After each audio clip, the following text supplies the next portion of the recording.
We all want to reduce our food waste and packaging. We hear brands and retailers all the time, don't we, say we know it's a problem, we're doing stuff, but what are they actually doing? What does that mean?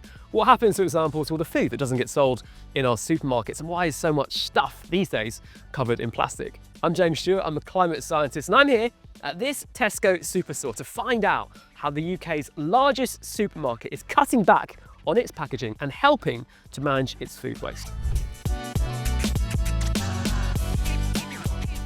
Morning, James. Morning. Good to meet you. How are you, mate? Nice to meet you too, the professor of packaging at last. Wow, great that you're here. Let's go and have a look and I'll show you a few things. I'd love to. You know what? I've been looking forward to this conversation. James, when we think about food waste, food packaging, we think of plastic, we think how much stuff we throw away in our homes every single week. What are you guys doing to help? What can we do? Ready meal trays are a great example. Rewind a few years and everything was in black plastic, and we tried to find a way to make black plastic recyclable. Simply can't, because black plastic on a black conveyor belt, you can't see it, you can't sort it. We're now here, lots of different colours. It can be identified in the recycling streams, which are really important. Take this outside a shop and we can live on the same street and have different councils, but you might be able to recycle and I might not be able to. It's like a patchwork quilt across the UK at the moment, different standards, different places. And it makes it really difficult, if I'm honest, as a retailer to give a consistent message to our customers about what we want. We've been working hard and we've been talking to government about this, and the good news is consistent collections are being looked at, and there's legislation pending that will help unlock consistent collections across the UK. We've got the oats there. That used to be in plastic. Well, these ones, yeah. Used to be in plastic. The good news now is a bit of paper packaging. So it means that where we can make changes and move out of plastic, we will. Got another burning question to ask you. What is this about?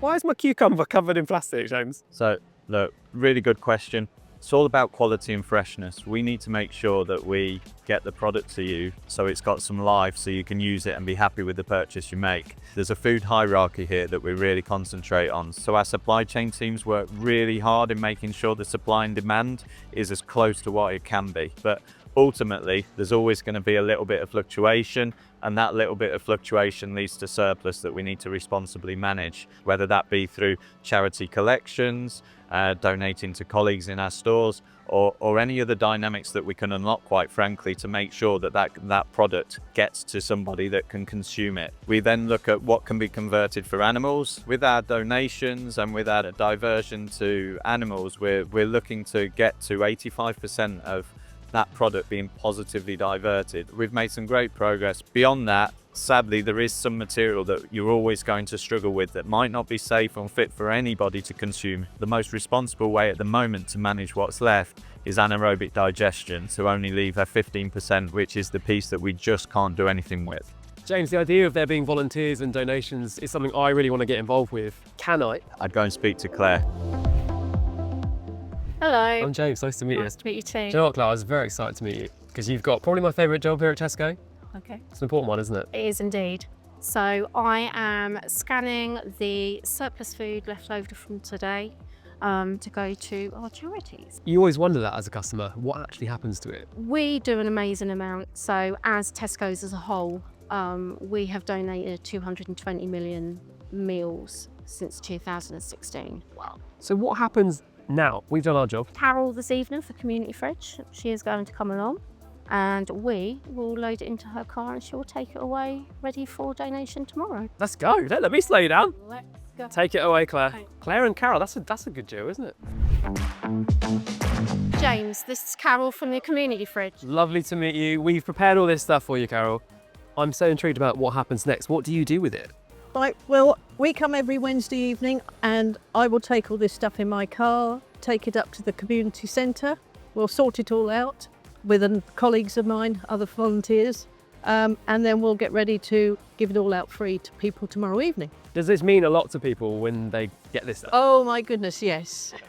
That is the best part of it. Well, can we give you a hand putting it in your car? Yes, Right. by all means.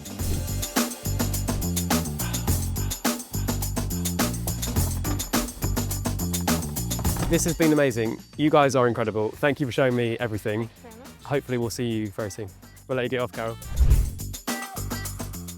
Food waste and packaging. It's like the hardest game of chess ever, isn't it? You do one thing for one and it helps the other one or hinders the other one. Cucumber, right? We've got to put plastic on it to keep it fresh, which reduces food waste, but then we've got more plastic.